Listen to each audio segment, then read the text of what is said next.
နေ့ကစားလို့ဘဝအမောတွေပြေပြောင်းလန်းဆန်းကြပါစေတနေ့နဲ့တနေ့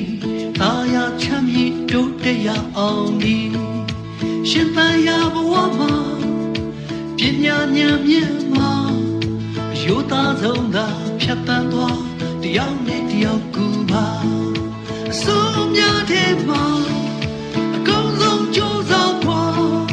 အမြဲတမ်းလေးပြသဖို့အရေးကြီးတယ်အတော်ကြီးတဲ့လူကိုကြိုးပဲသိတဲ့လူတွေမဖြစ်အောင်တို့ကြိုးစားမယ်ဒီနေ့ကစား